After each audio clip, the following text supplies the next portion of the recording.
President Trump celebrating the 4th of July holiday by signing into law his One Big Beautiful Bill.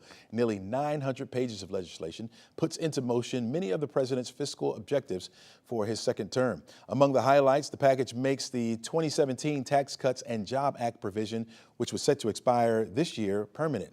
It also imposes work requirements for many adult Medicaid recipients, and it boosts the Pentagon's budget by $150 billion, along with increased funding for border security. At the signing at the White House, President Trump touted the perceived broad scope brought forward by the budget package. I've never seen people so happy in our country because of that. Because so many different groups of people are being taken care of, the military and civilians of all types, jobs of all types. We're adding things like the biggest tax cut in the history of our country, child tax credits. So many things are being added that we wouldn't even have time to discuss them. All right, here this morning is Staci Fox. She's the head of the Georgia Budget and Policy Institute. Welcome to the show, Staci. Good morning. How are you? I'm doing pretty good. When you look at this bill, right, what is the single biggest impact you think it'll have on folks right here in Georgia? I think the single biggest impact is taking away access to food and health care for hundreds of thousands of Georgians, unfortunately, and putting money into the pockets of wealthy corporations and individuals.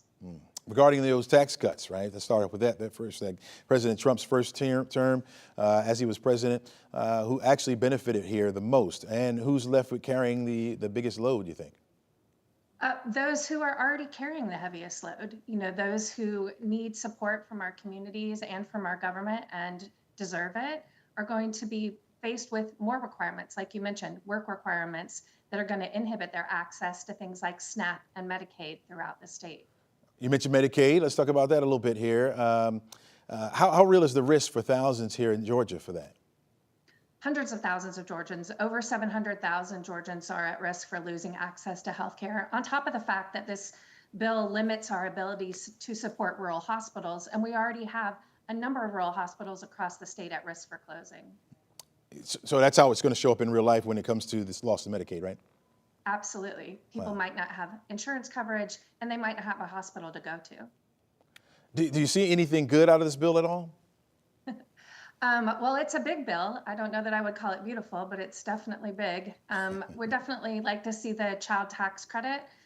We don't love the refundability of it, but nice to see a little bit of an increase there. Wow. There are some, we'll talk about we talked a little bit about the tax breaks, but you're saying that is going to go on the shoulders of those who are already lifting the load, right? Right, and increase our deficit. While we've been talking about that for quite a while now, this bill is going to increase the deficit, the federal deficit, by $3.4 trillion. So it's not as if we're decreasing costs by cutting these services to Americans and Georgians in specific. And the other thing I would mention is that while we have a surplus in the state of Georgia's budget, it's not enough money to cover this gap. So our legislators are going to have some hard decisions to make when they come back to the Gold Dome next year. Yeah, we talk about next year, right, when the bill kicks in. What should working class Georgians really be paying close attention to? Well, I think they're already facing impacts from things like tariffs and increased costs in their grocery stores.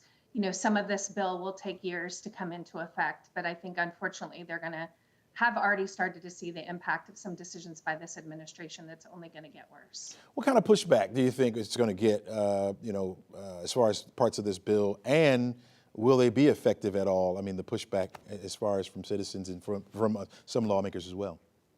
Well, I did see a poll this morning that said that lawmakers in Congress are worried about the impact on the midterm elections at the tune of 75–80% of them. So I think that's where we're going to see an impact, is what people expect from their government and who they want sitting in those seats making decisions for them. Do you expect any Republicans to campaign against this bill? To campaign against the bill? Yeah, or when we talk about we saw a few vote against, just a couple. I don't know in Georgia that we'll see that at all, but maybe around the country we will. I think it's a sad day, for us in Georgia and across the country as these services get cut. Yeah, one of the first areas you think that would you think Medicaid will be like the first area impacted the most, or will be felt the most, you think? Well, I think in Georgia, we'll see the biggest cut from SNAP since we're not an expansion state. We haven't expanded Medicaid, but certainly Medicaid's at risk too. And these are the same families. So let's not pretend that these problems aren't compounding on the same families that are living across our state. Yeah. Staci Fox, thanks so much for joining us. Thanks so much for your insight. I mean.